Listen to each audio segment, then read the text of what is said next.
گر روم کولاب و تهران یا سمرقند و هرات، می شناسندم که من اهل بخارایی استم. از بلندی های هندوکش پامیر قد افراشته، از بلندی های هندوکش پامیر قد افراشته، راست گپ باید بگویم تاجیکستانی استم.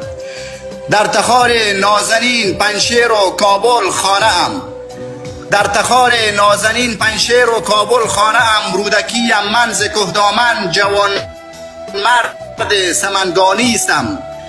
در تخار نازنین پنشیر و کابل خانه ام. رودکیم من اصیلا کابلستانی استم.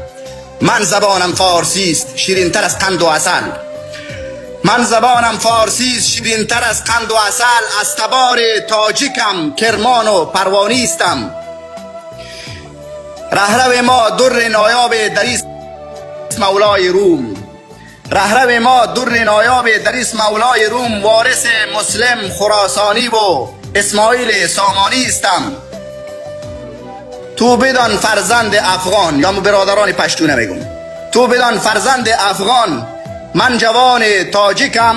هر کجا با هر کی گویم من خراسانی استم. در نتیجه گفته باشم آخرین حرف و کلام، از دهات مارمول باستان و شغنانی استم. مرد بزرگوار خیلی یک سروده جاندار، ملایم، مزدار، انقلابی و شعوری که انسان هم و میتون شعور میته کاملا. قلمه که همیش پر رنگ باقی بمانه. مرد بزرگوار واقعا من جوانای سربلند بلخ باستان میبالم در ذات شما، در تفکر و رسالت و اندیشه و ذهن شما. مطمئن هستم که قلم‌های بسیار رنگین وجود داره. امیدوار هستیم که بازی قلم‌های رنگین شما همیشه استفاده بکنیم. سر در امان خداوندگار بزرگ بمانه. مرد بزرگوار.